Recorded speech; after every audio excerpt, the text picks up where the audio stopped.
긴 하루미츠 다이컴이요.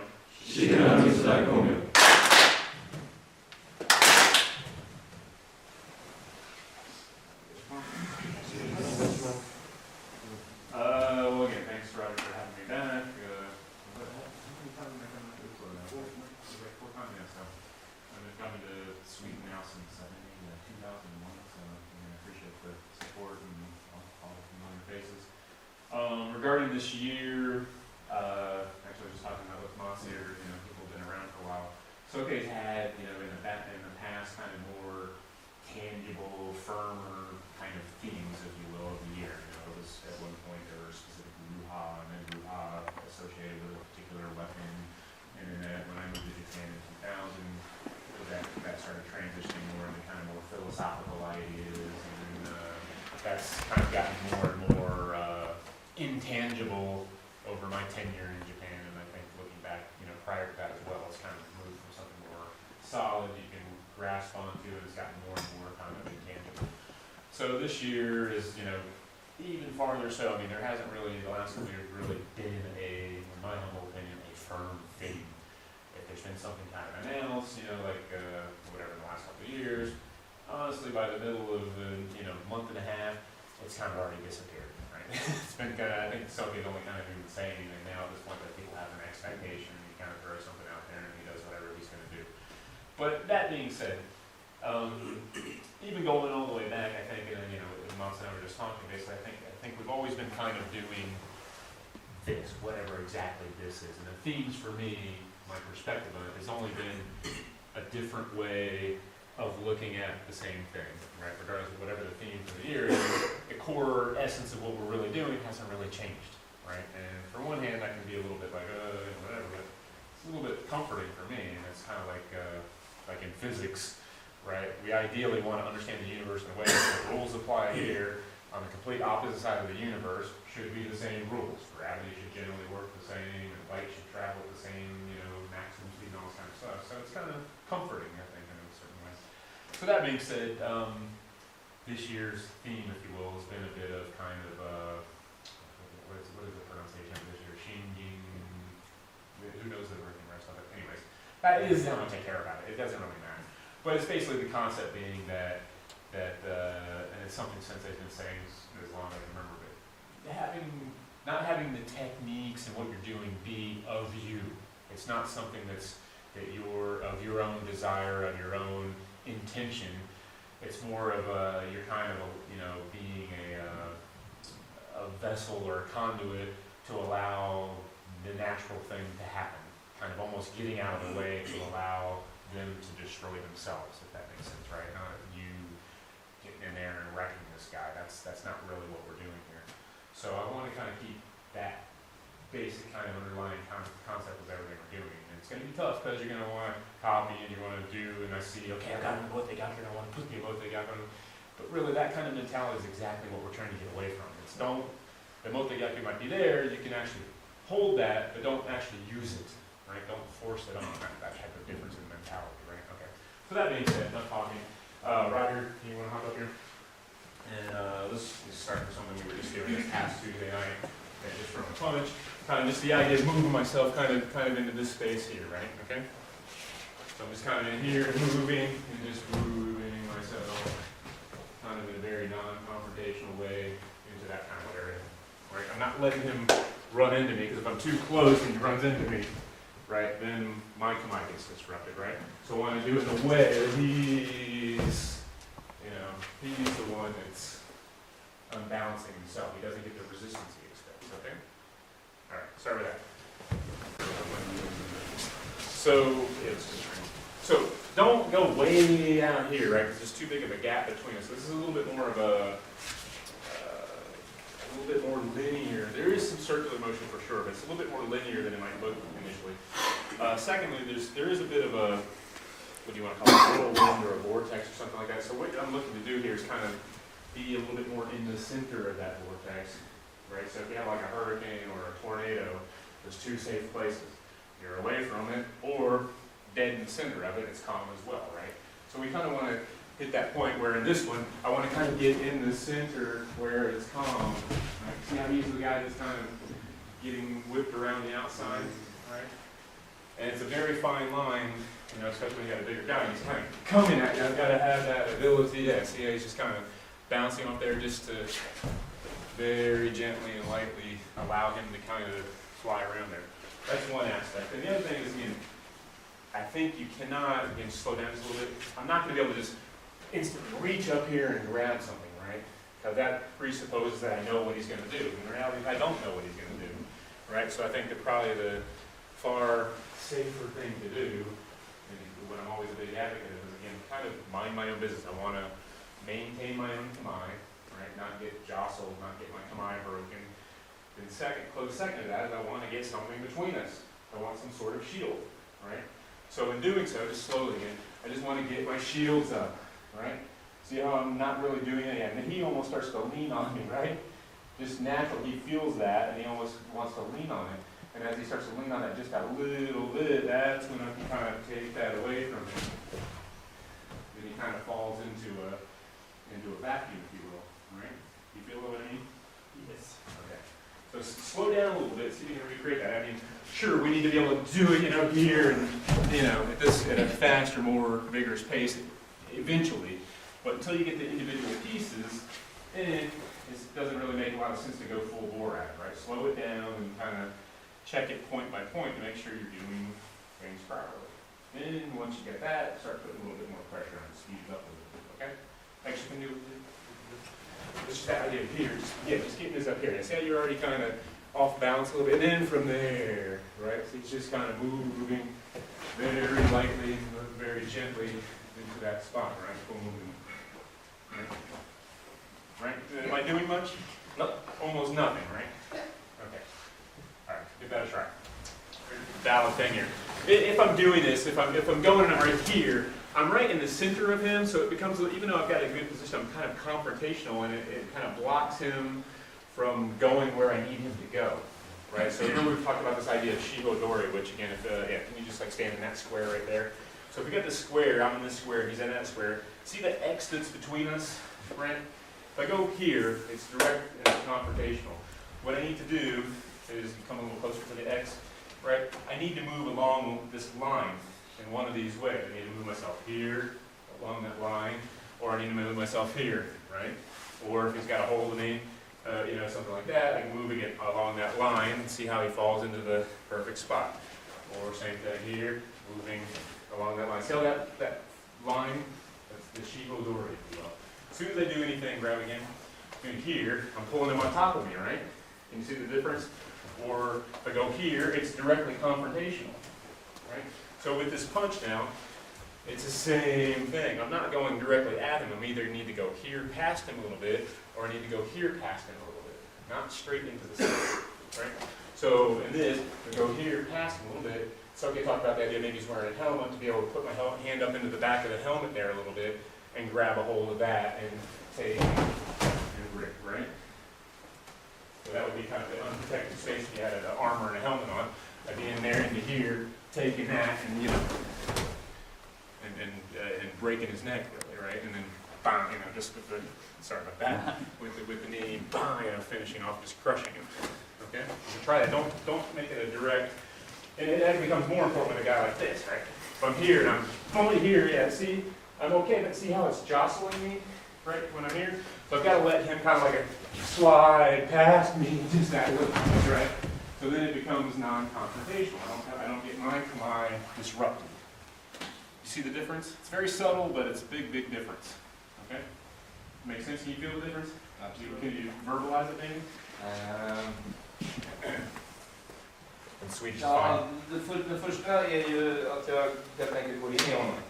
Vilket kommer att påverka både honom och mig. Och den andra, då kommer jag aldrig att slå in i honom, utan jag passerar i princip bara förbi. Och det är ju bara jag som blir påverkad, och han rör sig fritt runt när han är inne i vortexen, som det så fint heter. Det var ungefär vad det var. Okay, give that a quick try. The fundamental first thing that I want to be having in every single thing I'm doing, and what I recommend for you to do as well, but make your own mind up about it, is before worrying about doing anything to the other guy, just protect your own kamae, right? So does anybody here shoot guns at all? Have any experience shooting? Yep. Good. Okay. So Jim, right? So and then just stand here. And then you just stand there. So you're over there. You're shooting Michael with a pistol, right? Okay. So hold your pistol up, and you know, he stay. Yeah. You can get your 2 hands, take your street shot. Okay. So you can probably be pretty accurate from there, right? Yep. Okay. Now, how accurate are you going to be? A little bit more difficult. Right? Wouldn't that be a bit more challenging? Right? Okay. So my point with that being, my Kamai is the same thing. If you look at any kind of military hardware, right, that's firing at other things, whether it be a battleship or a tank or a plane, they want to have a certain amount of gyroscopic stability so they can accurately target, right? If the sensor's going all over the freaking place, you can't target accurately, right? And so you're not going to be very effective. So, same thing, my Kamai, the chassis is what stabilizes my sensors. So when I can make intelligent decisions of gauging distance and when I strike, when I punch, when I throw things, I need my sensors stable. If I'm getting jostled around by him, how accurate am I going to be? Right? Probably not so accurate. So that's the other big factor, is I want to keep myself in a nice stable place and a nice stable movement so I can be accurate about my movements and my strikes and everything that I do, right? Does that make sense? Right? So from the same idea, I want to get myself into here, yeah, and he's already kind of falling here, and then it's a matter of just all I need to do is just, you know, and, you know, that's all I need, right? That's enough, right? And we even here, what's the feeling? Wherever I move. Right, exactly. He doesn't really have an easy, good place to move, so the best thing for him to do is to just freeze, right? Okay, and that's really the kind of outcome I'm looking to have. I don't want to really, if I do much more than that, then he, by necessity, has to fight back, right? And that's not what I want either, right? So I want to get to that point where he's made a mistake, he's made some move, and I just want to be able to put him in a place where he doesn't want to do anything.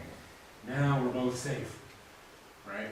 Him by my goodwill, and I'm safe because he can't really do anything now, right? But as soon as I start to do more, right, he's got to fight, of course, right? It's not the same thing anymore. See the difference? By not being confident. So what I want to do, once I get down to here, is I kind of, again, like I talk about the hotel room service, right? They bring it with the stainless steel dome over the top, right? Doesn't interact and touch your food, but what it does is surround and creates a nice little safe environment to keep your food warm and ready to eat, right? When they bring it from the kitchen up to your room. You're kind of doing the same thing. You're putting a nice little dome over this guy that just kind of stifles anything you can possibly do without actually directly interacting with him, right? It's that kind of idea. Okay? Give that a try. As a continuation of this kind of idea, again, of not being force on force, check out the difference in this. I'll try to physically do the same thing as before, right? So you punch, I'm here, right? And I'm looking at him. By me looking at him, it provides something kind of tangible and solid for him and kind of provides a support that I don't really want, a connection that I don't really want. What I need to do as he goes is past him here. Yeah, feel the difference there? My intention, my command is kind of past him, but also, so I don't have that intention of doing anything with him. However, I do happen to be perfectly covered from anything that he's doing. Even here, I'm not really at him, right? I'm over here somewhere, right? Past where he's at, because I don't want to focus on him. He's just getting kind of caught up in whatever's happening, but it's not me doing something to him. See the kind of subtle difference there? So it's just that kind of here, yeah, past him a little bit. I'm not really doing. Then from there, you know, he kind of just falls into that vacuum, right? So that little kind of contact here, and just sitting there a little bit, right? And just there, and again, this whole time I'm not focused on him. Once I've kind of got some contact with him, like I said before, he's no longer the most dangerous person. Once he's attacked, well, he's already announced his intentions. What I've got to be aware of is the next guy that I don't know about yet, right? That's the dangerous one. Right? So I want to kind of be here one more time. I want to be here, and now I got to be looking around the room for the next potential thing that's going to be coming, right? But I'm using my senses, my kinesthetic thing, in order to maintain the contact and to control him, right? Without necessarily doing anything. So I still got that contact, right? But I just want to control a little bit, right? He moves, whatever, and I can just maintain the contact there, just that little bit, of keeping the dome over top of it, right? You see it? Can you see it? You may not be able to replicate it, and that doesn't really matter. It's a matter of trying to wrap your head around the concept a little bit of the feeling. It gives you something to work towards, I should say. Okay? All right, give that a quick try. Yeah, get it in right now. So, one second. So, going back to kind of the idea that maybe the guys have a helmet on here. So, you know, getting in here and I'm aiming this inside and letting this hand kind of, without grabbing, slipping up underneath the helmet and being able to take, if you have like the chomage, the top knot, being able to grab a hold of that, right? And as you take, and again, in this space right here, yeah, bump, being able to strike without actually throwing the guy, right? So the outcome isn't necessarily to topple the guy and throw the guy over. It's kind of once I'm into this place right here, he's freaking vulnerable to strikes and whatever, right? He's kind of in a place where he's not able to defend himself intelligently, right? I'm just kind of in here, right, and just right this place right here, boom, that place, right? And, okay, make sense? So you kind of want to kind of came across the verbiage of I kind of want to hang him in space a little bit, right? Can I do one thing? Right.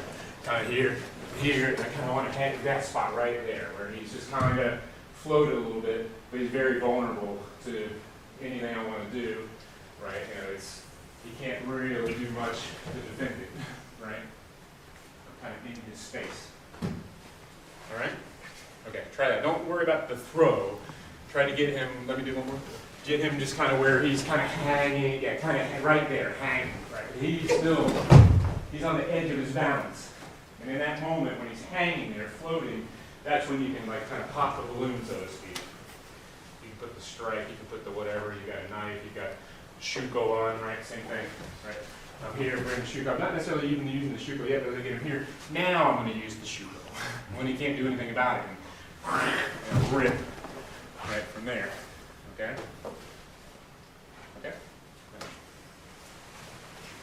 So that kind of timing we're talking about, kind of hanging the guy in space. If he's wearing a sword and the same situation happens here, he punches.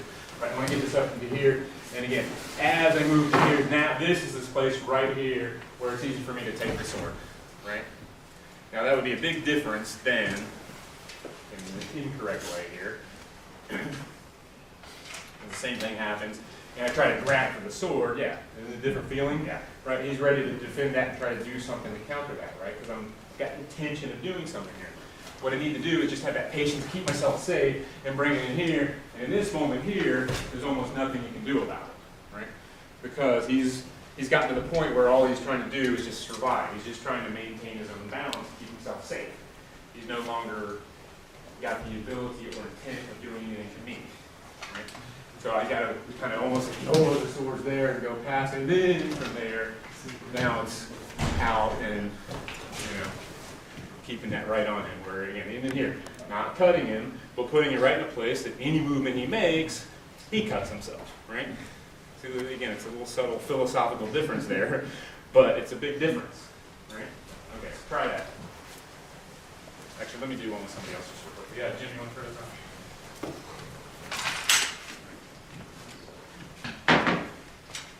Because it'll be a little bit different with everybody. Yeah, so with him, the sword's moving down here, so I'm going to move myself this way maybe. Right, and this is that spot where, right, he just falls off the sword. Right? See, I'm not making any overt motion to grab or take the sword. The sword almost stays where it is. He falls away from the sword. He kind of leaves it behind as he's vacating the space. Just kind of, yeah. So it's for him. It's here, and then there we go again. Right? Just right there. Right? See how the tip of the sword basically stays from here. It's at him the whole time. I'm not drawing out here and then bringing it back some way. It just stays very economically at him the whole time. Right? So there's no big motion. If anybody was not really sure what was going on around us, it wouldn't really look like I was doing martial arts. Anything kind of, in the sun. It wouldn't be like I'm doing any kind of Bruce Lee, Hollywood movie kind of thing. Right? I'm here, I'm just moving. Right, and it's just that. It's very effortless. Right? And it's up to him to make the next wrong move if he wants to. But the right thing for him to do is exactly right, is to freeze. Okay? Give that a go. A minute ago, but just the idea of I don't want you to look at what you're doing. Once there's that contact there, your eyes are too slow, right? And as a silly example, yeah, let me borrow you real quick. Right? No, again, so don't do anything here, but that's kind of hypothetically say, okay, put your two fists up, right? And I'm going to use my vision here in order to avoid getting punched in the face. He's just going to, don't actually do this, right? So he's going to go fucking crazy and punch me in the face, okay? And I'm going to use my eyes in order to protect myself. What do you think my chances of success there are? I think not so good, right? However, do the same thing. I can close my eyes if I can do this, right? Start moving a punch towards me, right? I can feel that very hyper accurately, right? Very accurate. I can feel everything that's going on there, very simply. Much more accurate. As soon as I look at it, then I'm too slow, right? It's like, I say you're in the kitchen and you lean over and you happen to put your hand on a hot burner or something like there. What are you going to wait to see the smoke coming up? Something visual before you know. You naturally just, whoa, fuck, before you even realize what happened, your senses, your kinesthetic senses will jerk that away. This is the same thing. It's way more an immediate response and much more accurate than what you have visually. So that's the other big reason. If you look at it, you kind of end up trapping yourself and it's too slow, right? You limit your possibilities and it's just too slow and it's not nearly as accurate. Right, so put the sword back on. Yeah, grab this one. So I got to be able to hear, and then I've got my eyes closed for anybody that's behind me. Again, see, I need to be able to just be able to feel that, right? Right there, it comes out, right, and it's on him. Right, the whole time as soon as I have some contact, I can really close my eyes. Now, I'm not recommending you do that in real life, but from a training point of view, it's a good little training tool to utilize. Put that down for a second. Yeah. Right, same thing. I'm here. I got now my eyes are closed. And I can feel whatever's going on. Do whatever move you want to do from there, right? Right. I can feel very accurately what's going on, right? And I just want to maintain my command. So I don't want to get trapped by him. But what I am going to do is I want that same feeling. Now I want to open my eyes and I want to be using that to see other potential dangers coming at, right? But don't use your eyes for him. Once you got some contact, your focus for sure needs to be elsewhere. Otherwise, you're not going to be able to really do what we're doing. Right? It's going to be too slow, and it's going to be too inaccurate. Okay? All right, give that a quick try, that kind of mentality. You want to might be more indirect about things, and not necessarily in a rush to put the guy down to the ground. You might have multiple attackers. So maybe let's say Chris is over here, and this guy's coming at me here. Right? Being able to put myself here, and as Chris comes in that moment, in order to be able to kind of connect them and keep them attached and let them kind of fumble and fall over each other, right? And then from there, just basically pinning down with them there. And again, I'm not putting all my body weight there, but just enough so they kind of feel a little bit negated, a little bit kind of stifled, right? If I go and I just get rid of him too quickly, then I can't really use him as a good obstacle for the next person here. But I want to get him to the point where he's just kind of here, yeah. Then from there I can take, and it's easy for me to kind of just keep them attached to each other in a way that's useful for me. And they end up kind of running into each other, right? That's how it works. Could be like that, or maybe you're over here, right? He's here, and he's coming from behind me, and just move myself into this kind of, right? That type of idea, right? You see how he's still nice and pinned. All I really need is this one spot, and both guys are reasonably pinned, right? See that? If I get, slow down, don't kill me here. If I get too, just slow, if I get too engaged with this guy, I can't do anything about this guy because I'm too locked into some outcome with him. So my first and foremost kind of principle, I want to be able to maintain my command. In order to do that, I've got to be able to be mobile, right? Because something might run into me. I'm standing in the middle of the road, I've got command, but if I'm locked into that position and a truck comes down the road, it's going to be pretty hard to freaking maintain my command, right? In order to maintain my command, I'm going to need the ability to get over on the sidewalk, right? So this is no different. This guy's like, I need to get here, and I need to just be able to, move in a way that keeps these guys, attached to each other. Here, maybe I want to utilize that attachment to the leg in order to get a little thing. So now he's on top of him this time, that way, right? That's enough. Right? And just that, right? And using him as an obstacle for the other potential opponent if he happens to recover. Right? Okay, so try this 3-man. But again, the whole point is don't get too concerned about a specific outcome. Don't get locked into a particular hold or piece or something you see. First and foremost, just keep yourself in a safe place. It doesn't even matter if it ends in a beautiful technique. You know, minimally what I want to see, one more time, same thing, is whether there's anything, minimally I want to see at least this, right? Even if you can't make something happen of it, right? Right? This is great, right? This is perfect for me. Jim comes, and he's going to bring an attack me, right? Yeah, I want the ability to move and get myself here and keep that kind of somewhat pinned for the next thing that comes, right? And I've got this nice obstacle I can use in order for the next potential attack, right? If you can deal with things, okay, so fix yourself. If you can deal with things in that way, it doesn't matter if it's one guy, 5 guys, 10, 100, there's no difference, right? If you're really not doing anything, I can do nothing all day long. I'm a lazy bastard, I can do that. Okay, so give this a try with 3 man, but have that kind of mentality a little bit.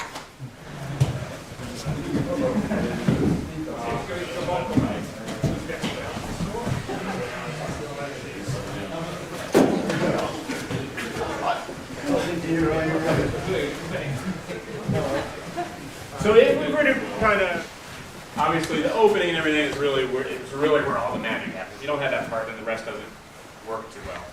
But let's just hypothetically pretend we all doing the opening. Marcia, how many parties you guys? Yeah, just right. So he's here, you know, and I've done my thing, and Jim goes, right, okay, so let's say we've got this, right? Hypothetically, yeah, you stand up a second. So what I want to do now, again, training-wise, I analyze a little bit. Who's got the worst kami, or the more easily broken kami? Right, probably here. All I really need to do now is just keep Jim attached to him and let him drag Jim down. So I just need to put it here and just keep that attachment. See, he pulls Jim over. Right, you see how that works? All right, so let's see if we can get a couple of scenarios here. Over here, boom, this fits right there. Okay, so similar situation here. And I've got a couple different options. You know, one way I could go, maybe put this here, right? Right. But see how it's the same thing applies, right? Right. He's going to be very vulnerable, right? And fine or whatever.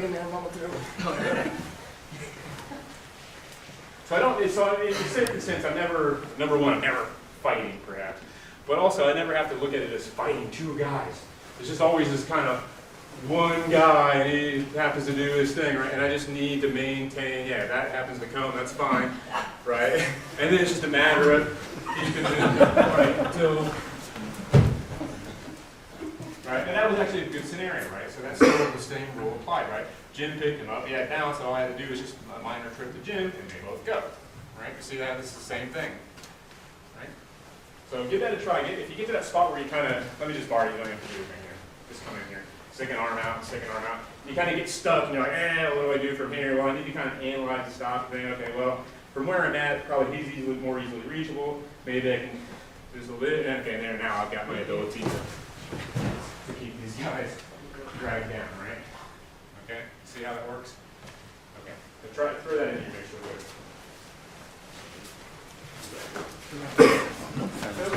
What I want you to see as much as anything, okay, there is kind of a formula, and again, if you're not doing kind of the basic principles before that, it gets really difficult, if not impossible, to make this happen, especially as you start putting more pressure on it.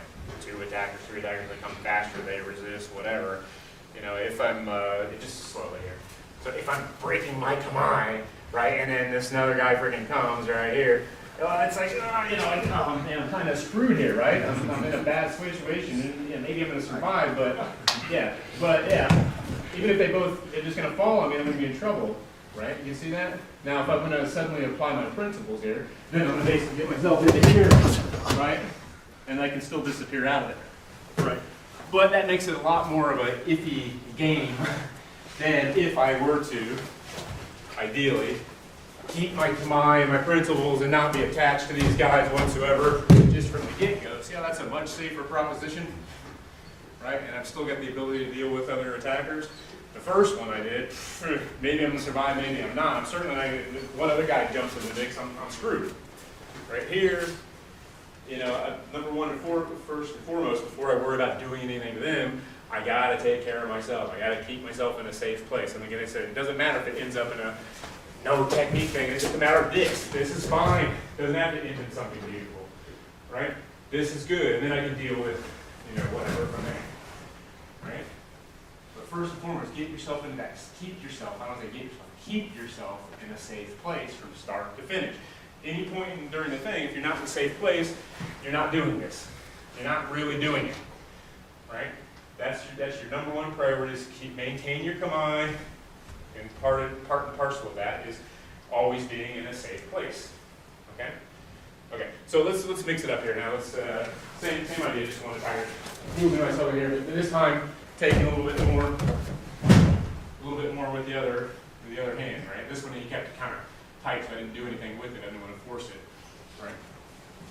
If it's here, right, just here, yeah. If it's loose, you're letting this kind of come out, and again, not taking it, but just utilizing it here, and then I can take it away from him, right? Just that, right? See, he's just right on the edge of where his balance is at, right? See the difference? So I'm not really doing anything with this, right? Yep. I'm kind of almost like a leash. I'm just slightly leading him a little bit with it. It's kind of here, and as I move and start this, and he leaves this behind a little bit, and then I'm using this a little bit as a leash in order to project him where I want to do. How you doing? See, right? See how it works? Right? It's kind of in here, and as I move, he kind of leaves that hanging there. I'm just leaving that. I'm not grabbing it, I'm not doing anything with it. I'm just using it kind of as a leash. Okay? So give that a try a little bit. Okay? Kind of guy in this position. So once you kind of get the guy, and you're kind of, these positions come up a lot where you're something like this, right? You got potential like an arm bar or a gaku or whatever the hell. But what I'm going to suggest is don't really utilize this. Don't crank this. Don't get in there and try to break his arm and all this kind of stuff. Use it again more as a kind of a, as I said, like a leash or a guide, right? And all I'm looking to do is, the threat of it is there. What I'm looking to do is just really, here's his base. He can't go through his base. I'm looking to just kind of get this area out from over top of the base. Just here. Right now he's right on the edge of it, right? Just by me pushing, right? See, he's just barely hanging on to his balance. All I really have to do is just almost let go of it. And he falls into a kind of a chasm, right? So just kind of here. He's just here, right? If I try to, you can resist that to a point, right? If I just do that, it's hard to resist, right? And just keeping that off its base. See the difference? So start in that position just real quickly, and avoid doing anything directly, right? Kind of allow, right, kind of where you can, just that. So he just here, right? You got this, right? You can feel if I try to throw you or try to see the amount of force there, right? What I'm looking to do is just get you off the base a little bit, right? There. Feel as he's falling, it's not me doing it. And he breaks down here, so now the base is there. I need to adjust a little bit again, right? And see how he just slides off his base. You see that? Okay. See if you can replicate that. So let's look at the. Soke mentions a lot about the idea of, to understand fully, you have to understand both sides of the kind of the equation, right? So let's do kind of a little bit of that counter to this, right? So showing what I want you to do a little bit. So you're going to punch, right, and grab a hold a little bit, and throw me, okay? So I'm gonna punch here, right, and as he's gonna do that to me, right? So it's a counter. I'm gonna punch, but then I'm gonna allow him. He's grabbing a hold pretty good, right? So it's here and that type of fighting, right? And not letting him have the upper hand, right? And from there, fighting. Right, on to the next thing. Okay? So it's kind of here and just that. Alright? So again, what's the feeling here? Bacon. Good. Thank you. Right. So these guys are obviously both significantly bigger than me, right? If I were to. What do you mean? Your ego. No, but yeah. So if I were to, just go slowly here. If I were to here and he starts to do that, try to resist, I'm screwed, right? And you see how that's not going to work? I'm never going to be able to fight the superior strength and mass that he's got here, right? So the key for me is not resisting, is just going with what's there, right? Even if I need to go here, just to get out of there, right? Don't resist it, don't fight it, go with what's there. As soon as I resist, I've given him something solid and now he's got control, right? Got one more time? I kind of just want to be here and then yeah, just let that stand on the edge of his thing, right? Okay, give that a quick try. We won't spend too much time on this. Let me borrow you around. So, as a way, again, initially to practice the concept here, right? We're going to go hyper slow here. So I'm going, boom. As he starts to take that, right? If I resist, what happens is, go ahead, go slow. See how my kamae starts to break, right? So he's got to control this piece. My kamae is broken. Where would I need to be? I can't move this, but where would I need to be in order to fix my kamae? Well, in order to straighten my kamae back out, I probably need to be here, right? Let me pull some more, right? And I keep myself from breaking my kamae, right? And at some point, he ends up chasing something, and that's what makes it kind of work, right? So initially, slow it down, and don't allow at any point in time your kamae to break, right? If we were talking, we're gonna stick with this, but just to show the point, if he takes like an omotegaku, hyper slow, right? I stand my ground, and somewhere around here, my kamae starts to break. Yes, start right? So my kamae is broken, right? We agree? So I can't do anything about this, because he's got control, he's a much bigger guy. How can I best fix my kamae? Well, where I probably need to be is here, right? This hasn't changed, he's still got it, and now my kamae is relatively fixed. Now he can crank on it all he wants to. Doesn't really matter. He's got no ability because my kamae supports it, right? Okay. We want to do that same idea with this. I'm here, right, and as he starts to take that, I'm keeping myself in a way that my kamae never breaks. And I do that by not resisting. He's got this, it's going wherever he takes it.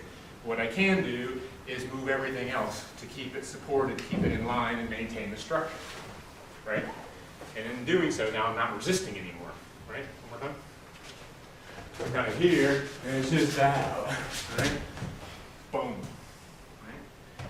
Very different than, one more time, sorry. If I'm like here, and now if I try to do something, yeah, see, he's got the upper hand, right? So he's gotten ahead of me. So I need to just be, here, and as he takes that, right? Yeah, there, it's a different animal. And I'm not fighting it. If he, bears down on it, come back up and use some more strength if you want. Right here, yeah, it's okay. Doesn't matter, right?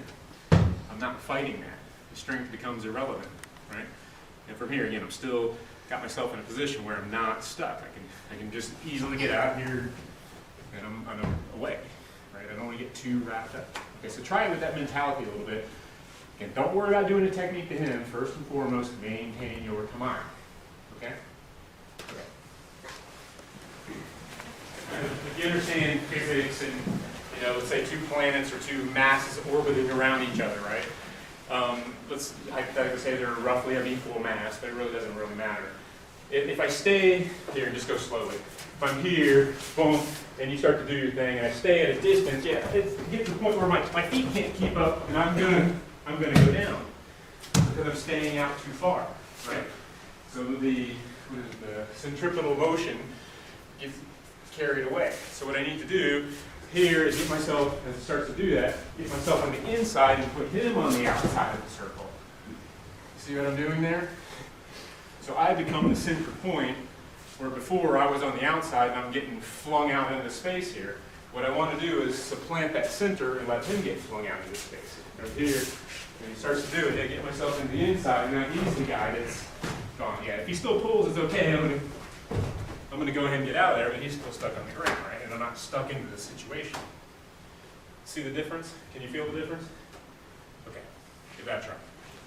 There. So let's move on to like a grab and a punch, right? So we were doing something Tuesday night. Yeah, so it's kind of grabbing the arm and then punching and just kind of moving myself out to a place like this. And you can see this is kind of the same kind of idea as before, right? So here, again, I'm not, wherever he moves the arm, I'm letting that go where it is. And then from there, I'm okay. And just very lightly, bah, that type of idea. Okay? So I'm not resisting that. I'm not fighting this yet. Wherever, I don't know where he's going to take the arm. I'm letting it go wherever it goes, right? and just maintaining my kami relative to it. Then once I get myself here, then it's just a matter of, you know, getting inside the circle, so to speak. Right? You see that? One more time. It's just kind of, man, that's that type of idea. Right? And then this, now it's just a matter of just me kind of maintaining this pressure, not really necessarily doing anything.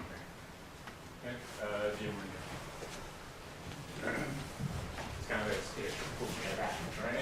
Whether your punches or not isn't relevant. It's that attack is there. Then from there, he's got a certain amount of reliance on this. It's just almost just taking that away from him, right? Right? Yeah,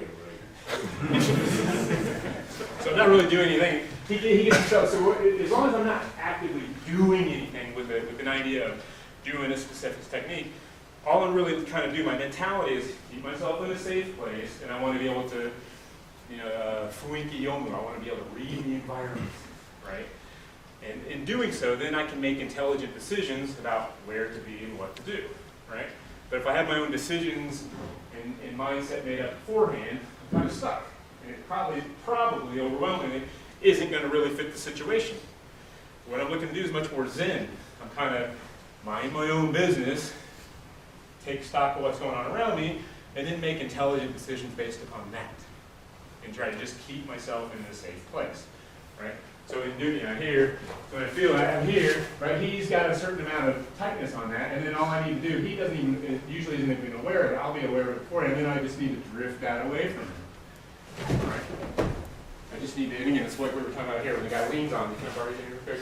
The guy, you know, in bars, guys do this, right, and starts to lean on me, it's just that drifting it away, right? When he just kind of, next thing you know, his kami starts going, right? Well, that's what I'm kind of doing to him. Yeah, sorry, you're grabbing, right? Well, he's kind of relying on this, and all I need to do is just drift that off his kami just that little bit, right? Because he doesn't realize that he's leaning on it. So therefore, I can just take it away, pull the rug out from under him. Okay? Give that a quick try. So kind of, there's a little bit in, and again, not specific to this technique. It's really in everything. There's kind of a duality or paradoxes here. So it's a guardian, right? So if he grabs a hold of this, right, and I resist, what happens is, yeah, don't punch me here. What happens is, I give him a direct connection to me. By tensing that up, there's a tension chain that tells him all the information about my spine and what's going on here, right? So anytime I try to fight that, he knows where I'm at, right? So what I do is I put a little tension, and as soon as he tries to do anything with it, I just let it go, right? So what's the feeling now with that? Right, it disappeared. He's got a hold of something, but he doesn't have a hold of me, right? So what I'm doing is I'm kind of here and just letting the tension completely out of that. There's no, wiggle it around a little bit, right? It doesn't affect my spine. If I tighten up and he wiggles it, right, I see how that's affecting my spine. I need to let the tension out of it, and it's not connected to me, right? He's got kind of like a dead arm there. It's not really attached to me, right? That's the one side of it. Now what I want to do, the converse side of it is, I want anything I do, I want to always have a direct connection to his spine, right? That makes sense? So it's kind of this inverse relationship. I want to never allow him to have any real connection to me, but I always, no matter, even if it's a little, the tiniest little fingertip, I want to have it in a way that I'm very connected to his spine and center the whole time, right? I can feel where he's at no matter what he does, right? I'm connected here, even from this tiny little bit, right? Where he, okay, come back up. Where before, like the last technique do, was here and he's grabbing the back of the head. He's really got my spine, right? But even that, he starts to pull on it, I don't let him have my spine, right? I'm removing that connection to my center mass. And I'm doing that by not resisting. As soon as I put any resistance in, now he's got a connection, right? And you think about it, again, as an absolute, it's impossible, but as a thought experiment here, if you could truly not resist, you couldn't be hurt, right? You fall out of a building, the 5th floor, right? And you fall and you fall and you fall. You're still alive unless you're a wuss and you have a heart attack. But you're still alive. But even that's a form of resistance. You're resisting the fall, right? It's a fear about the fall. That's a form of resistance, right? And that's what killed you. But really, most people, they survive. It's when they hit the ground, and it's the inertial resistance that kills them, right? If I'm here, and again, stand up again. and just hyper slow here, he's punching, right? If I was able to, accelerate and not resist, it wouldn't matter if he touched me, I'm not going to be hurt. You could put, hypothetically, put a knife to my neck, right?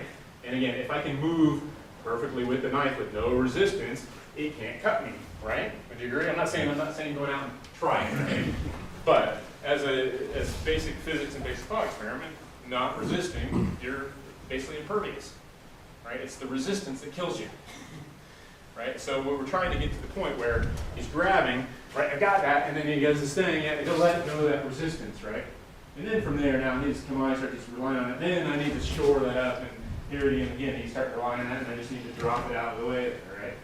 And again, here, now it might here, and that starts to knee on me, right? Put the knee, start to knee me a little bit, I take that away, right? And there it is again, right? And now I don't resist him. So therefore, he's, again, the fact that we're talking, he ends up kind of chasing after the resistance that he expects, but I never give it to him. But he, like if you stand up a little bit, push, there's some resistance, I start to push a little bit, there's a resistance. But if I do this, right, yeah, there's a tendency for him to want to keep pushing. If I push a little more, the resistance will be there. It's not there. If I push a little farther, it'll be there. So he ends up chasing this kind of resistance that I never supply, right? And that's what unbalances him. You get the concept? Okay. So let's go back to this one more. Just grabbing here and just letting that go, right? And just, right, that type of bite. Right, just letting it disappear. So even here, there's a certain amount, right? Yeah, he's got some weight here, and I just need to drift that away, right? So I'm just kind of continually pulling the carpet out, pulling the chair out from underneath him, so he can't really rely on it, right? Let me do one thing else. Come on. Just kind of put down, and again, I can enhance this a little bit, this effect, by putting a little resistance in there, and then when he starts to use it. Yeah, go ahead whenever you want. Just let that go, right? So then he pulled it towards his body. That's fine. Doesn't matter. I'm not trying to control it. He's controlling it, right? And from there, then it's just here now he's leaning on me a little bit, and I just let that let go. Here's the resistance again, and just let that go, right? Every step along the way, there's like a little bit of before he's aware of it. I already know that he's doing this, right? Before he realizes he's doing it, right? So therefore, I can kind of stay like a step ahead a little bit. Can do it. Right, so it's here, and I push a little bit in, and just let that go, right? Right. So now you see how you kind of lean forward now, and you got a little bit here, and if I just drift that just that little bit, and you see how it's just, I never give you anything solid. You feel that? Yeah. Okay. So for the people I just did, you can tell a little bit again what the feeling is there. Det är lite grann som att man får liksom ingenting att jobba med. Man får tag i något. Det är ingen effekt. Och så halkar man ur sin balans mer och mer gradvis. Inte allt på en gång, utan lite i taget. Det är det som gör det så svårt. Okay. So that's one part. I don't want that resistance. Then the second part is, as I move here, the other big part for me that I want to keep my kami. Then on top of that, the next thing I need something between the two centered of our masses. That's this piece. It's the shield. That prevents him from coming with that other side real easily, right, and doing anything without me being able to block it and defect it, right? So I could hypothetically go here, right? But the problem is my kami's broken. Yeah, the next piece, I'm done. Yeah, I'm gonna get torqued and I'm gonna get killed. So I got to keep all these other aspects working for me. Get myself here. Right now, I'm still in that nice center, and it's just a matter of here. This part builds up, and then just take that away a little bit, right? Right, and then it's literally just drift that away a little bit, right? And he doesn't really. He's almost kind of just holding on for life, but every time he kind of holds on to things that's safe, it just drifts away from what he can. Drifts away from him. What he thinks is reliable isn't reliable, right? Okay. Sorry, I talked way too much about that, but my belief and what I feel, and people who've been in Japan, you back me up or not, depending on your experience. But I feel like Soke is using this effect almost on every single thing he does. It's always there. He's never. Again, I've said before, if you look at the start to finish technique, and I use that term loosely, of Soke doing something, and we call that, let's say that's 100%. 95% of it is Soke taking something away. There's only a very small fraction that Soke is adding any energy or adding anything into it, right? and I will say generally, yeah, don't worry. Generally that will come, here it's takeaway here, I'm adding just a tiny bit in, but then again, immediately taking it away again, right?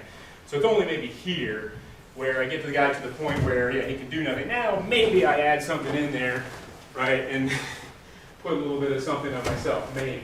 But it's only once he's completely wrecked and he's got no command. What I don't do is from here, start to do stuff, and now it's a fight, right? What I need to do is just kind of mind my own business, get into the takeaway, right, and take it away, right, and just got myself covered here. Even here, he starts to go, what would you want to do? Yeah, maybe, right? And again, I'm just taking that support structure away from him. Never, what do you come back up? What he might want to do as he's doing that is might want to pull on me, right, and yeah, try to correct himself or whatever. So as he does that, I just take that support away, right, and he leaves this one hanging, right? He leaves something behind all the time because he can't focus on everything. Okay, you got the kind of the concept. Okay, see if you can replicate that a little bit. Yeah, Mats and Peter over here, but you can. This kind of releasing the tension kind of idea. You can accent it a little bit more is kind of what you're asking here. I can put a little bit more, put some tension in there now when you start and then just let that go, right? And it's more of an effect than if I were just to start out with nothing and you do your thing, right? I can still do the same thing, but it has much more of an effect if I put some tension in and then let it go, right? So, or the idea if I can put some tension in here, yeah, exactly. And then when you go to attack, let that loose, right? Right, I'm kind of releasing that tension a little bit. But it's kind of, you kind of have to accent and make it more effective. You have to kind of, what do I want to say, create more range from one end of the spectrum to the other, right? So again, like the chair thing in elementary school, right? You kind of actually have to have a chair there to offer in order to pull it away, right? So I can't disappear what doesn't exist in the first place. So I do need to have the kyojitsu really most effective. I do need to put a little bit of tension in there so then when he does his thing, just let that tension loose, right? Then it's kind of just a matter of moving it away, there's a little tension, and let that tension go again, and then just kind of keep him drifting right on the edge of where his structure's at, right? Just kind of covering everything. If he were to kind of reach for my foot, right, it's okay, right? That takes away, if you were to reach, it's going to take away his base that much. But I don't, could go back up again. That just right here, right? If I here and he reaches for my foot and I resist it, well, he's got some structure. So what I want to do is as he goes to reach, I just drift it out of the way, right? And that makes him reach and breaks his own structure that much more, right? See the evolution, how it works? Do you kind of feel what I'm saying? If you want to say anything about it? Nej, men det är man blir lurad. Att man tror att man har någonting så pass starkt egentligen när man har någonting. Det är samma sak. The pressure I imagine myself having is as strong as the fact that I actually have it.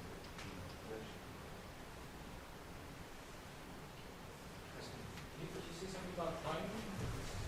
Yeah, I haven't talked about that yet, but timing is absolutely critical. So what I will say, again, and I've talked about this every time I've been here, I'm pretty sure, but to repeat, it can't be really repeated often enough in my opinion. There is in my opinion, an ideal timing. And what that timing is, effectively, it's the Godon test, right? So again, we talk about the eyes and stuff like that.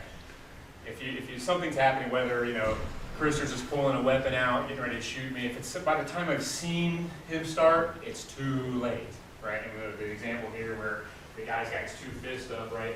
And okay, I'm going to defend him. By the time I see something moving, it's too freaking late, right? Would you agree with that? That's definitely too late. So it's not, the proper timing is not something that you see. Can we agree upon that? I mean, it's hard to kind of maybe accept, but it's too late.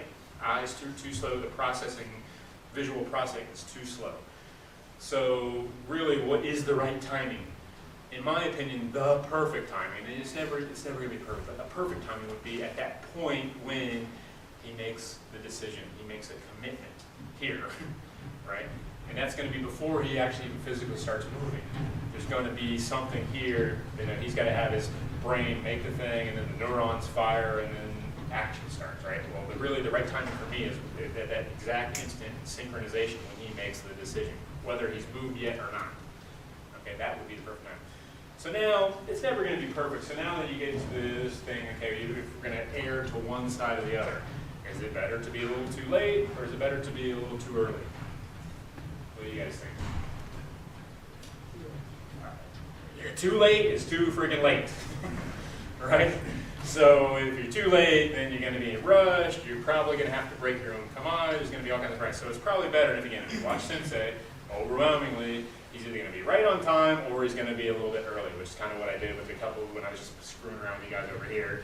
And he grabbed, he's grabbing on, and I was pretending like, hey, I'm Sensei, and Sensei's already, here before. I've really kind of done it before he even started, right? And even here, he's just kind of hanging on that point, and it's just a matter of me keeping that, just maintaining that, right? So it kind of starts before it starts, right?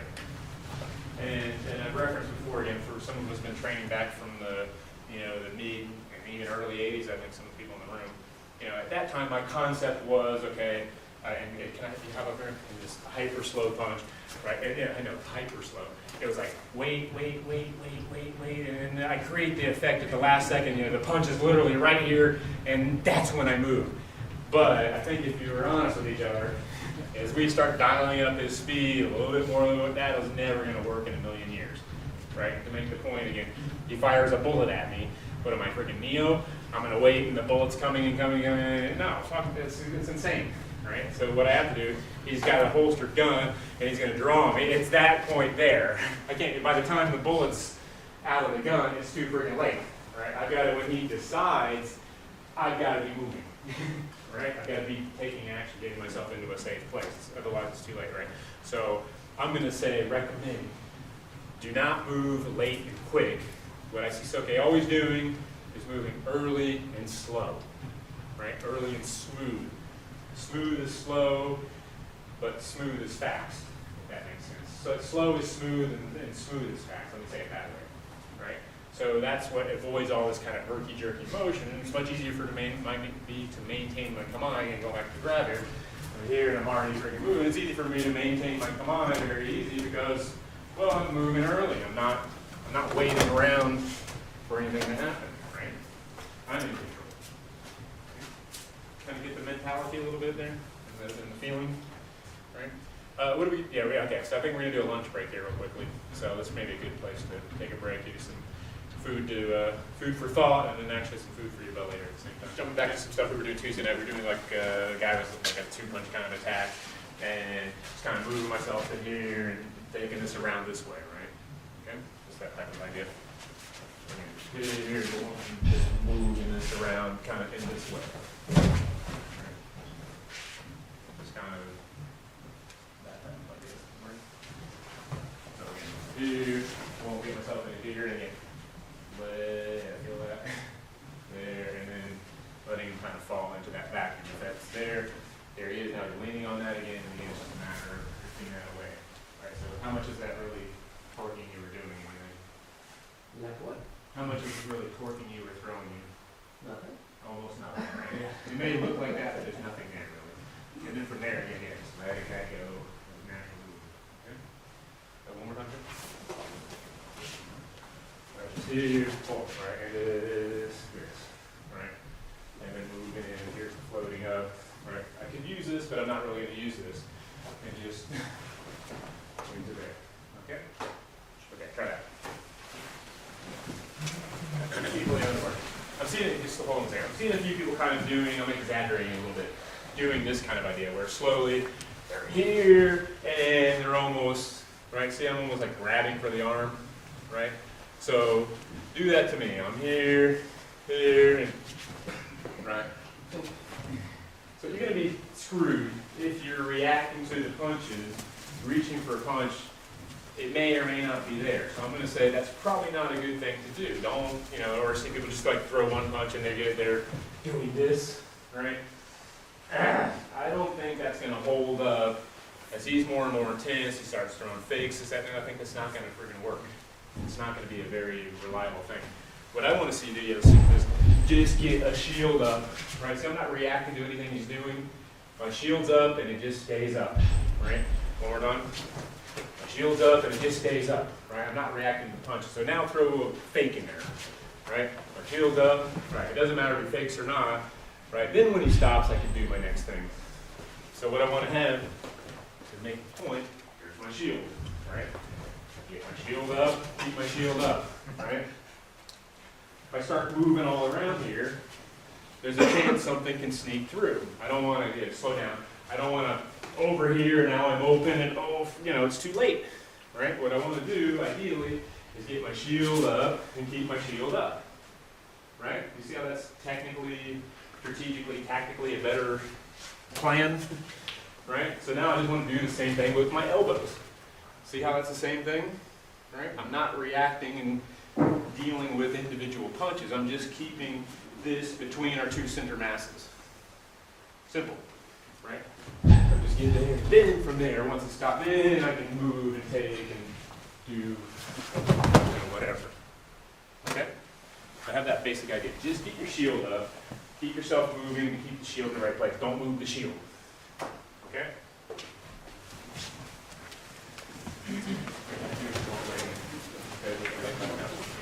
Okay. So again, I was making a point, and some people are already fixing this, but he's doing the technique, I'm going to punch. The guy's going here, here. If he's done this, yeah, all I need to literally do is drop down, and there's no way he's going to protect that leg.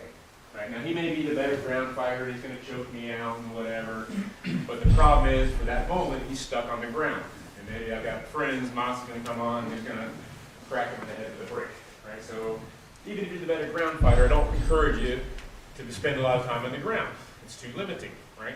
So ideally, I want, as he punches, I want to keep my legs underneath me.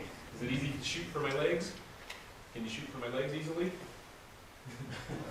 I would say probably not, right? I've got plenty of time to deal with that.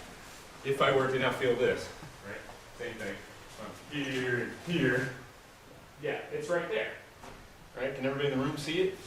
Right? So that's one issue with this. The other issue I have with this position is, just put your arms back up, right? He pushes on me a little bit, push on me. To resist that, it takes muscular power over here. My legs quivering, my toes are trying to grab the ground. Right now, done more properly, I'm here, here, now push on me a little bit. Right? It's stable, right? Yeah. See the difference? Yeah. Now I'm using my skeletal structure to be able to resist if I need to. Now, I'm not going to actually resist, but I want it to be a choice, here's not a choice. I don't have the option to resist. Here I do. See the upper body's still in the same exact place, but see the difference between here and here? Okay, so I'm encouraging you to keep your base underneath you. Right, one more time. Just kind of this, right? Keep my base underneath me. Right, then from there I can go, and the whole time I'm doing stuff, my base is underneath me. Right? I'm not ever leaving it behind, right, or reaching. It's a form of reaching. This is reaching, this is reaching, right? I want to keep myself in a column, keep my structure in one piece. That makes sense? And especially, like I say, today with people watching MMA and UFC, people that are a little bit more sophisticated, if they're going to attack you, they're going to be punch, punch, and then they're going to be shooting for your legs, right? You're going here, you're going to be on your ass every single time. Every time. Not a good place to be. What if you're in the middle of the road? Cars come, or you fall on the train tracks, right, or something like that. I don't want to get stuck there. So I want to ideally maintain my mobility. So make sure you're keeping your legs underneath, okay? Sound like a good idea? Okay, get that right. So I'm going to back in and punch you. Right, so he's doing the same thing, one punch, right? But once you get to here, now again, don't make it a competitive thing, but I should be able to push on him a little bit, right? And if you're going to have to be the guy to judge it. If you feel yourself having to use muscular tension in order to remain there, then that's not what we're doing. That's not it. You need to be in you punch me, you need to be in a place here where, yeah, see, there's a certain solidness that's there, even though you're much bigger, because that force is going here, and it's going right into the ground through my skeleton, not from a muscular thing, right? There's a little bit here to maintain this, but as far as my overall body, especially if I get myself here, right? That's all structural. I'm really almost using no muscle whatsoever, right? So when you get to that point, test it real quick. Again, not in a competitive way, just check and be honest with each other. Hey, I think you're leaning back a little bit. Until you kind of get this fixed in each other, There's really no point in going beyond that. You're in a bad place. Okay, so get this fixed, get this sorted out. Presuppose everybody's got this now proper distance with the proper alignment. Let's pretend that everybody's doing that perfectly for a second. So then the next piece for me, and again, we were just actually talking about this over here. Yeah, I think Marty, slow down just a little bit. What I should not be doing is reacting to that, and you see how my arms are moving, right? I'm reacting and going to punches. Ideally, if I'm doing this really in the best possible way, I want to get my arms up, and they just stay up, right? See how I'm not moving my arms? Right, I'm moving me. Don't move this, don't move the shield, move my arms. Right, so do it again. Speed up one here, one track, right? See it's the same thing. I'm not reacting to that. It's, right there, and take and do whatever I want to do. Right? Can you see the difference? Can you feel the difference? Yeah, totally. Right? And there becomes a bit of a, again, you kind of hitting on it over there, Peter, a little bit. There becomes a little bit of an illusion there, a little bit of a sensory deprivation for him. If I start, get slowed down a little bit. If I start going here and boom, right? Yeah, you can track that, right? But as soon as I start to do your thing, I just quiet that down a little bit. It's hard to track exactly what's going on there, right? Yeah. And then just let him drop and do whatever, right? Because I'm not giving away, I'm being stealthy in the sense that I'm not giving away any superfluous information, right? I'm just kind of moving steadily, just getting my shield up and keeping the shield into place. All right? Make sense? Effortless. Right? As soon as you start having to put any effort into it, that's not it. Let me do it. Just here, we're gonna look. It's just there, right? You just left it hanging there, and there you go, right? Because he's just leaving it hanging in space. Okay. Okay. Give it that track. Get your shields up there, and then don't move your shields. Move you. Get your initial structure and maintain that. Move yourself to the right place, not your arms. If you're having to move your arms, what that means is you're not in the right place. Or like situation, go slow down again, just one punch. If I have to move my head in order not to hit it, what that really means is I'm not in the right place. I should have been here. Then I don't have to move my head. Right? That's the test. So you got to test yourself. If you're not doing that, then you're never really going to replicate this, especially when you start throwing in 2 guys and 3 guys and weapons and all that. There's too many chinks in the armor already. Right? You got to. There's kind of like, I don't want to call it perfection, but let's just, for lack of a better word. There's perfection, you can't go beyond that, but all you can do is make mistakes from there. So what we're trying to do is not add more in, we're just trying to avoid making mistakes, right? And that's why I say all I really want to do is just keep myself in a safe place. What I mean by that is I'm trying to avoid making mistakes, right? Keep maintaining my, come on, one more time. That's just, here, yeah, right? It doesn't matter whether he comes or not. I'm not getting involved in the thing. Bang, and there, right? You want to do whatever you want to do. Yeah. If he wants to go here, doesn't really matter. Right? It's that kind of idea, right? Just something simple. Right? But I'm not engaged. I'm not involved. All I'm trying to do is just keep myself in a safe place. And I'm sorry to keep repeating it. That's the mantra. Don't do anything to him. Keep yourself in a safe place. Doing anything, whatever does or doesn't happen to him, that's secondary. Third, that's a way lower level priority. Number 1, always keep yourself in a safe place. If you're not doing that, then you're not doing this art, in my opinion. Okay? All right, give that a go. Continuing on again, I'm presupposing we're all getting this perfectly. So kind of the next kind of level to me, same thing. I'm getting myself here to here. Okay, now the next part of what I do is very important. What I do not do is move my arms first. Look what happened there, right? Any movement of my arms next is me doing something that's done with muscular motion that he can read and feel and therefore adapt. Right? Does that make sense? Right? So, if I can't do that, what do I do? Right? So what I need to do is I need to move my body next first. Right? See what's happened? Now I can move my hands. Right?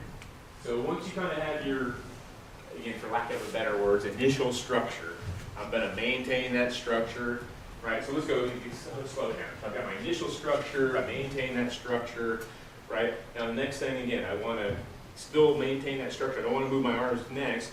I want to move my body, right? And see that's starting to affect him, right? Now once I have some motion started, I can take to the next thing, right? But again, once you get to that point, you have that kind of initial contact. Do not move your arms first because it's readable, it's intelligible by him, right? Can I do it with your mouth so you can feel it? Anyway, here. If I do anything with my arm first, right, you can feel the source of the motion, right? It's understandable, intelligible. But if I go here, do this, if I do that, right, it's harder to defend against because I haven't moved my arms first. Then from there, again, still I'm not going to move my arms next. I'm dropping my body and filling that in. See how it's never been my arms, and he's kind of, even though at that speed, it's kind of like, how did we end up here, right? And same thing here, just kind of collapsing in on that, right? So it's not done with my arms because my thinking about this is, again, just stand up for a second. I'm here, they move my arms next. Well, he's got nerve sensors here, right? Especially if I lock onto that, he can feel that. Plus, the source of the motion is only right here, so it's easy for you to read what's going on, right? If I'm here and I do the same thing, it's more difficult for him to quite grasp what's going on if something's going on. He's going to question, is there something going on? And he can't really adapt to that until it's too late, right? See the difference? Okay? So what I want to see you do is, first steps we're talking about, keep your structure up, keep your structure, move your body next. Then once I start getting some reaction, then I can fill in. But see, I'm not still doing anything directly to him, right? I still got the elbow between the two of us. I've still got all that covered, right? And I'm still in a position where I've maintained contact. I haven't moved my arms in any way that's using muscular power, and I've got a shield between us from start to finish.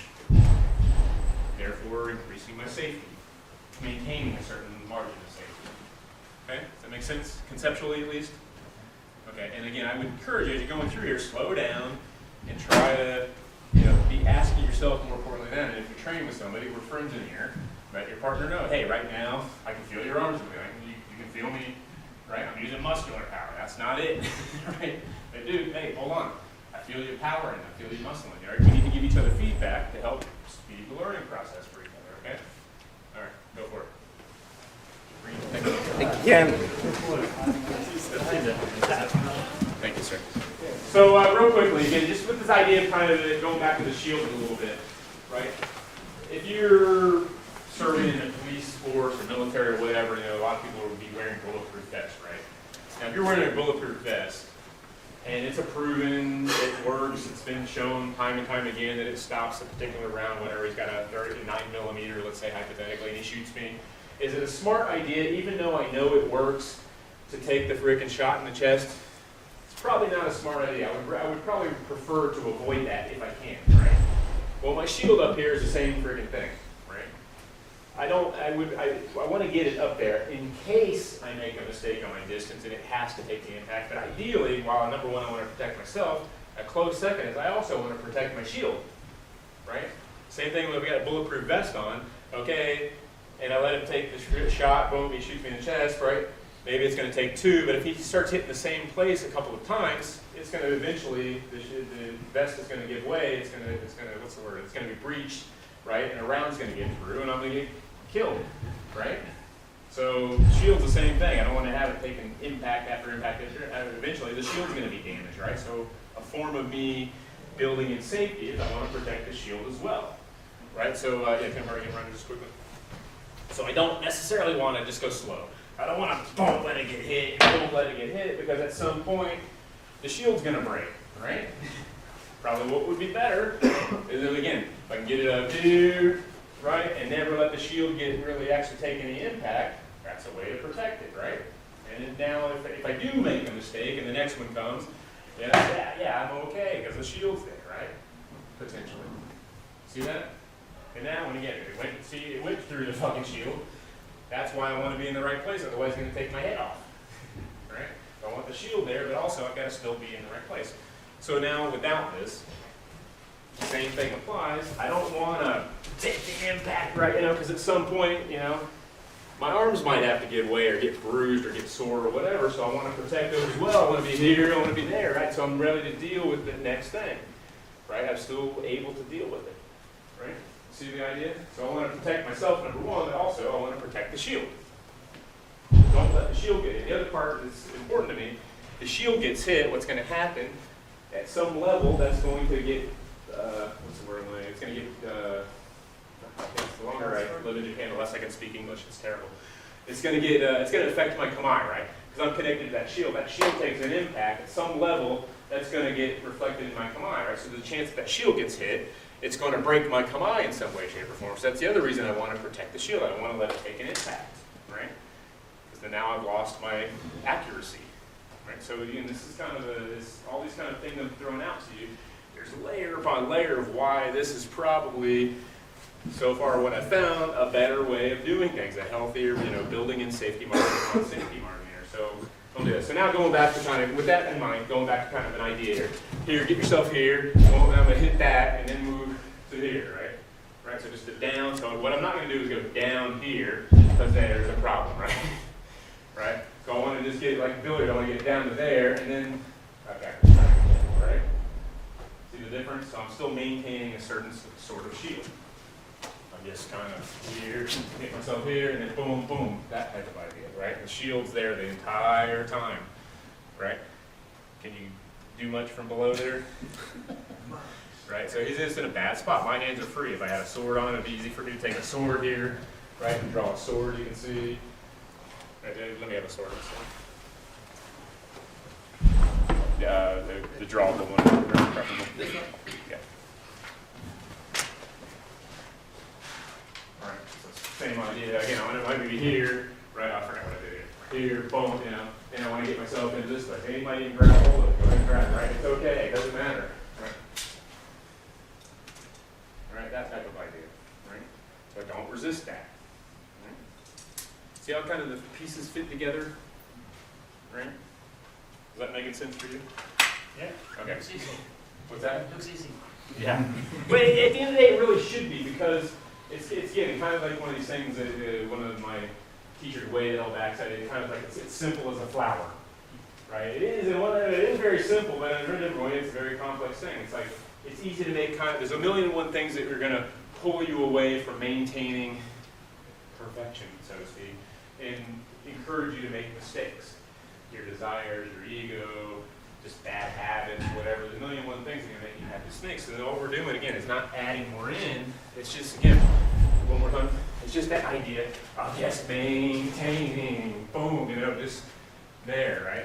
He goes to do something for my legs, right? It's okay, right? But as soon as I get in here and try to do, right? You've got a chance now, and right? I need to be here. This is the safe place. Now it kind of negates anything you want to do, right? As soon as I get too much into here, now it's a fighting game. Right? There's a fine line there. Sorry, if I'm going too crazy. Anyways, give this a quick try. I forgot what I was pointing with. Oh, I remember. Sorry. God damn, sorry. Here, one more time. So it was here, and then this idea. Bang, bang. Right? That. There. Right? And again, he leaves this behind. And then there it is, because he forgets about that. Right? Okay. Give that a quick try. It's kind of just striking with the arm area and what kind of, here's the kind of goal if you have one, right? So as he goes here, boom, I get myself to here. See, number one is see this arm is not back here, right? It's already in the zone where I can actually do something with it. So what I want to do, my goal with it is not to damage the arm. If that happens, great. But that's a secondary thing. What my real goal is, right now he's got a little bit of a shield between me and where I want to go. I want to clear that shield out of the way. Simultaneously, I want to bring his target into a place that's easier for me to hit, closer to my fist, right? So that's really the goal, is not specifically here. The real goal is here, and I'm going to do that by, there it is, right? See that? See how I know that strike, creates that effect. Boom. Right? That's what I'm moving. That's kind of the billiards idea. That's how I kind of stay ahead. I'm not striking him. He's kind of running into my fist as much as I'm hitting him, right? Can you see that? So It's kind of here, boom, and that, bing, yeah, see how it's, boom, he's screwed, right? And I know as soon as that happens, what happens, this gets left behind, right? I know that before he'll ever know it, right? So that's how I always kind of stay ahead, because there's, you know, it's not an absolute, and I don't want to get in the frame of mind that I know 100% know what's going to happen, but there's a high probability, come over here, I just here, there's a high probability, if I do that, yeah, that his head comes down, and I can do that, which means I can do that, right? Which means I can do that. And again, here he goes, he's left this behind him, right? It's a natural order of things, right? He's right. You see, if I know if I poke here, this happened, and if I hit here, this happened, right? It's a natural thing. Come on, right? You know, if I'm here, and I know if I go here, right, this gets exposed, right? And then boom, right? You see how one thing bounces off the next? So that's what you're kind of using. You're kind of have an understanding of, again, body mechanics and dynamics and fluid dynamics and physics and whatnot. So it's kind of, you kind of have a pretty good idea what's going to come next way before he'll ever know. Right? So I can, then I can, when knowing that, I can already put obstacles in the way for him to run into. Right? Which is a different mentality than me chasing, trying to hit him. Right? So going back to this. Kind of here, boom, and then bang, and there it is, right? And then I know, okay, boom, that's going to be there, which puts that in his leg, right? And then again, he starts leaving this hanging out here again, right? He starts becoming aware of that, boom, that becomes available, right? And then here, boom, there's that, and then there's that spot, right? And then now he's forgotten the arm again, right? Can you see that? Right?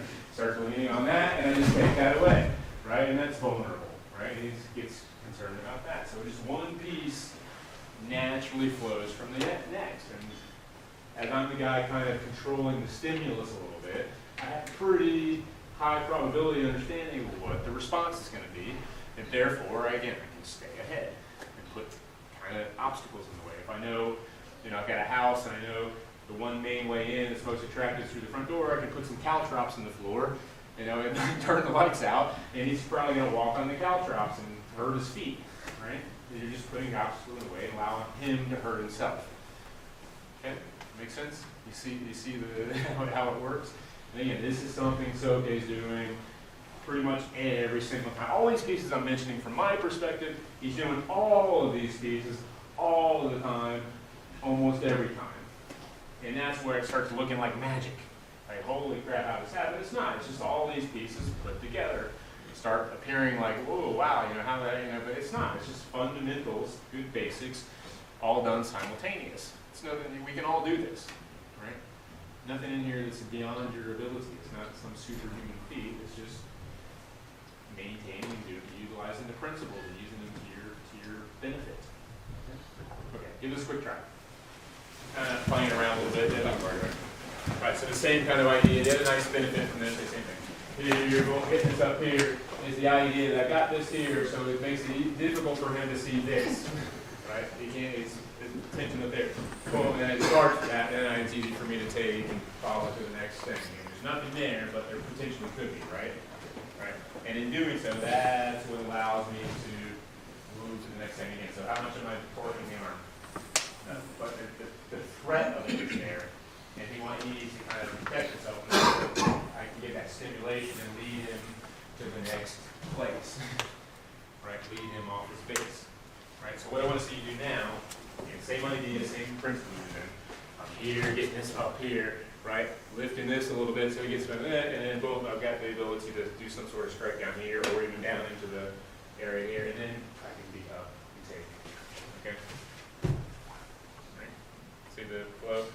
And it gets locked on the wrist, and then that happens, right? And then, right, and then here this is again, and then that's going to break, right? Put that there, and then break it again, just in case it didn't break the first time, right? Okay. If you want to kind of, how would I say, lead into it, you know, a little bit more, then I can maybe get this up and keep this up here, and this is already in that spot, right, where it's not visible, right? You can't see that. Or if he had, maybe he's had a pistol there, it'd be easy for me to, you know, he's here and then to move myself and take the pistol out, right? Can you see that? Or can you borrow a sword here?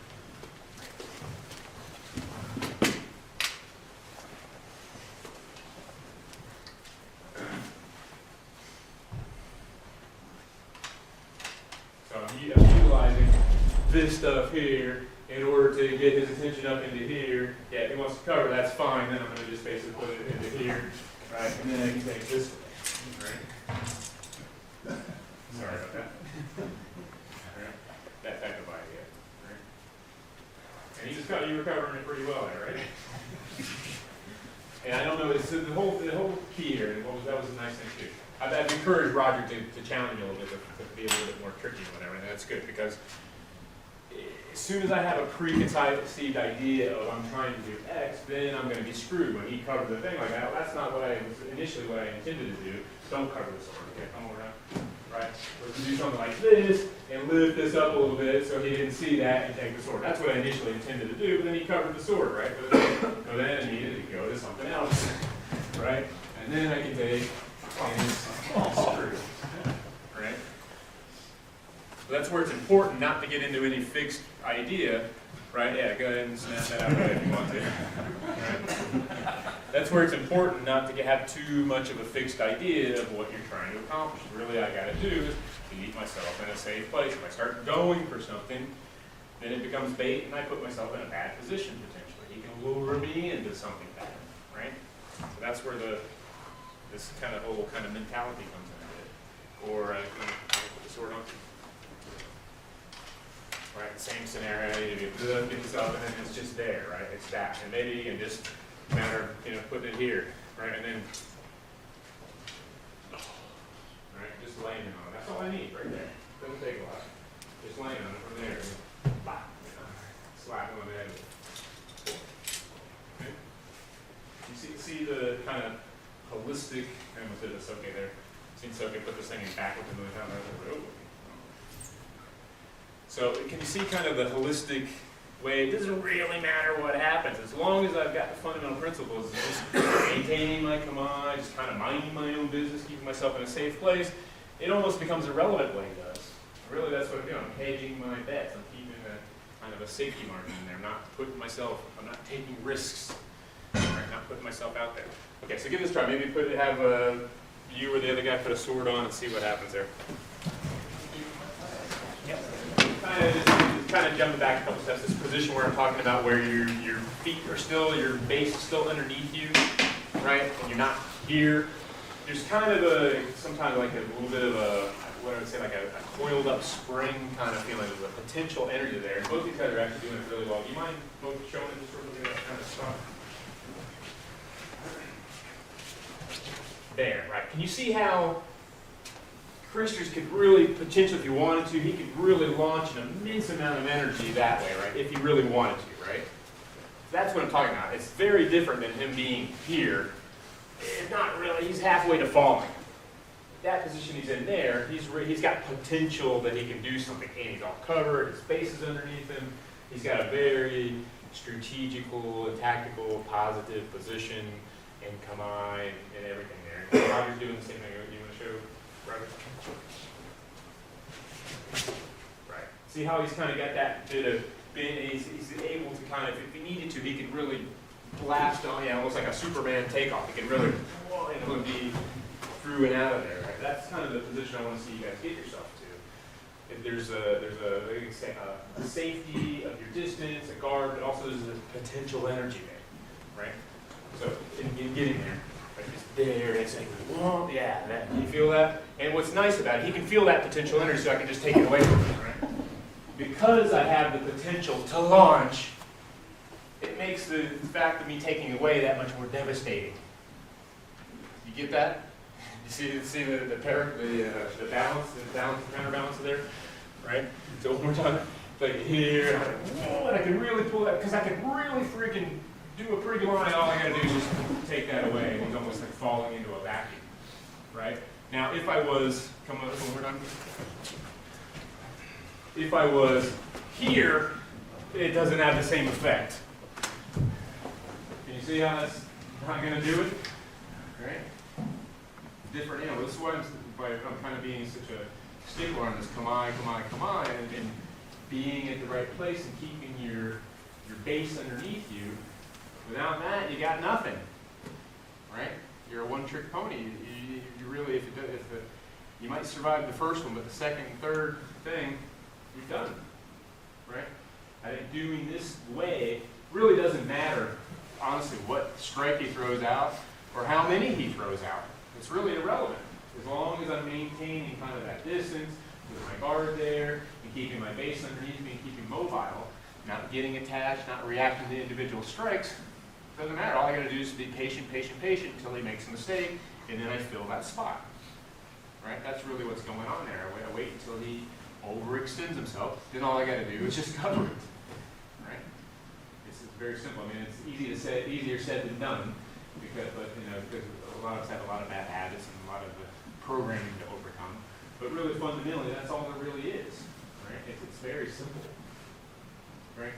All right, maybe let's take a quick water break, and then we'll come back and we'll mix it up and change it to something else. Okay. So here's a little bit. Let's do some stuff maybe on the ground. Right? We're setting up kind of this way, yeah, don't worry. So let's say he's going to throw 2 bunches here. Yeah, you're standing up. So he's going to throw 2 bunches at me over here and just here. That's all I need. Right? Very simple. Nothing too complicated there. All right. I'm just here, you want to get something up and get something up, right? Just here. Right, that's all I need, right? Just maintaining a nice and comfortable position, not doing too much, right? Not doing anything, really, just covering. Right? I can still get myself out of here, right? Okay. So just before you head in here, what I want to have conceptually, nothing changes, really. Same idea. The only difference now, instead of my elbows being my shield, when I'm on the ground, my knees become my shield. Right? My knees, so Soke said before, when you're on the ground, basically your legs and feet become your arms and your hand, and your arms and your hand become your legs and your feet. Right? So there's just a trade-off there. So as I'm sitting here, and he goes, I need to get the shield. There's the shield that's between the two of us. The next one comes, get my other shield in there, right? And then it's easy for me to keep and maintain the same dynamic. Here's the shield still between the two of us, right? And then I can, from there, move, right? And then I'm out and up and off, right? Right, so just that basic idea here. Just get this up. Yeah, there we go. Right, that's all I'm looking for, right there. I don't want to do too much with his hand, but just there, right? Right, I'm not going to here, just cover that, right? I do a little bit more, but his hand's a little injured, so just cover that, okay? Okay, yeah? So again, the feeling, everything should be the same. Nothing changes. That's what makes good principles good principles. Doesn't matter where you're at, it's the same principles, okay? Okay, get that quick track. So just real quickly here, things to be aware of. So yeah, you do the thing here.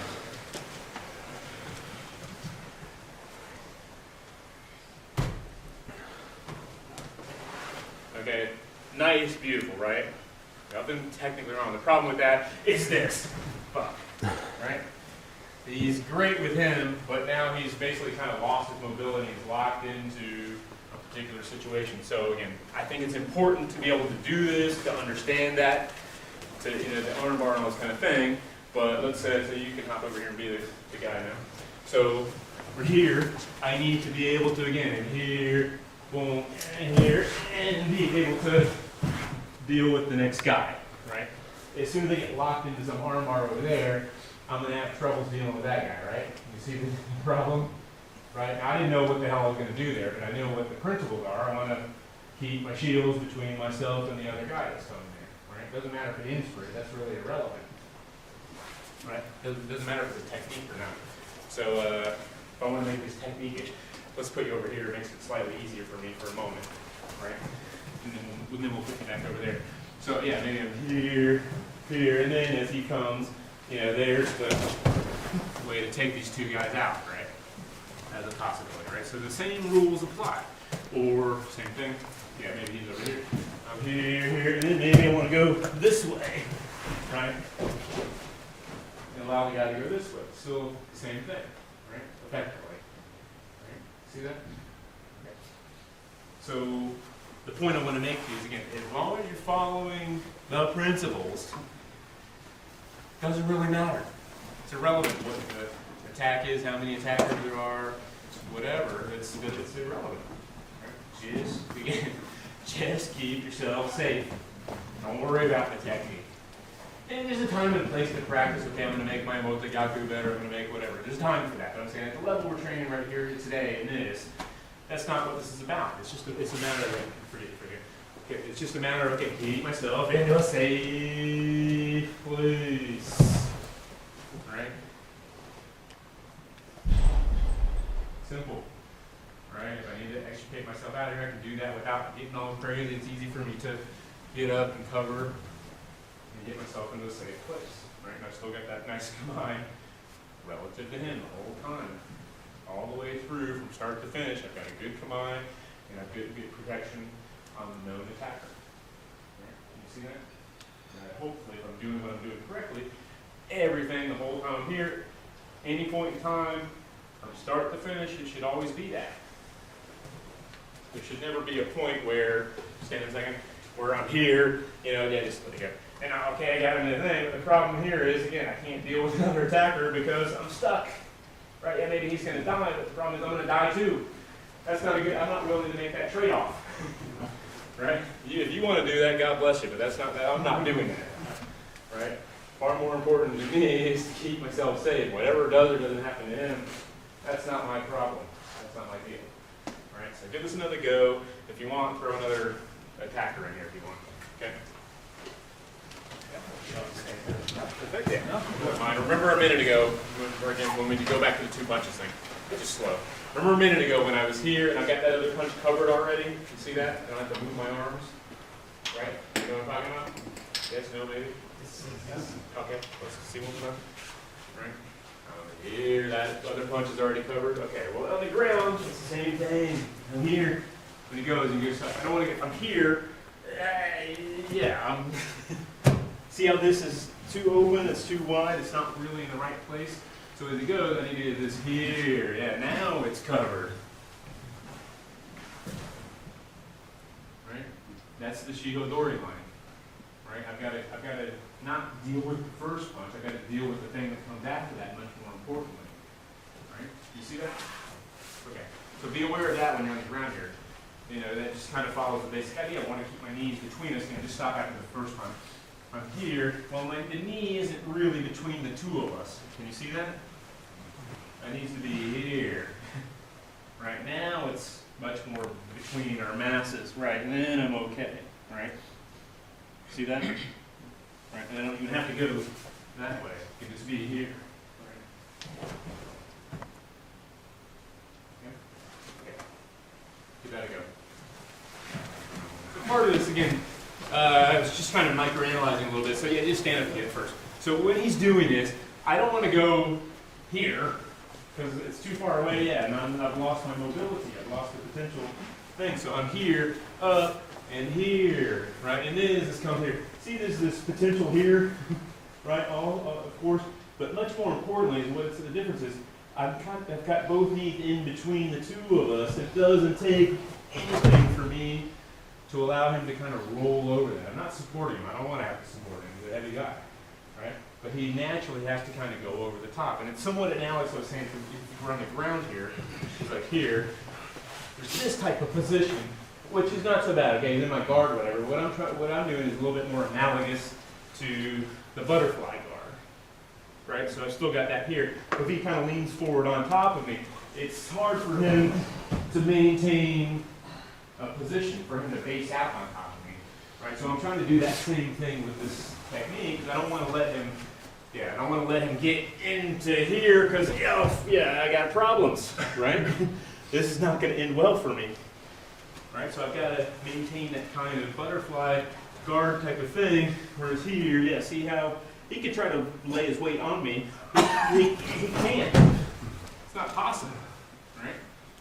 It could be twice as heavy. I can bench with my legs pretty effortlessly, a couple, 300 kilograms or so or more probably, right? Especially from this position, right? I've got complete support, I'm fine.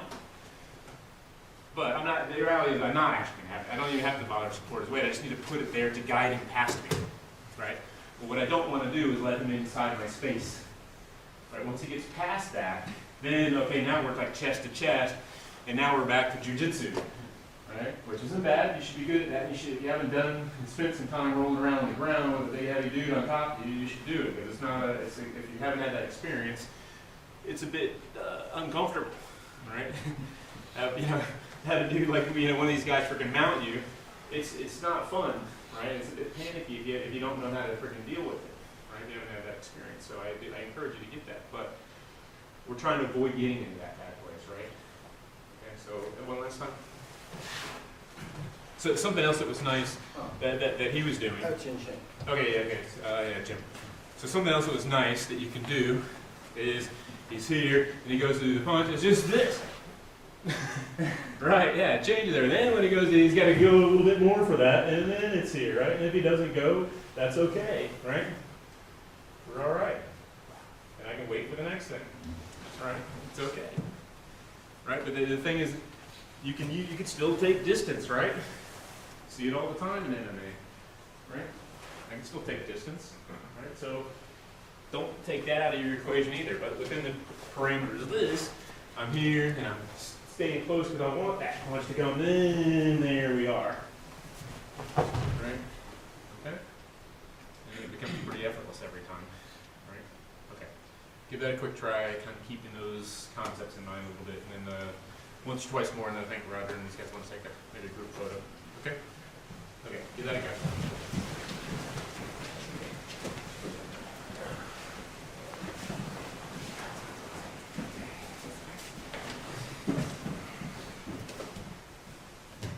Shikin Harmitsu Daikomyo.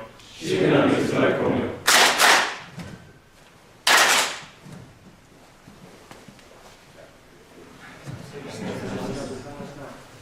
I'll keep it short, guys. Thank you.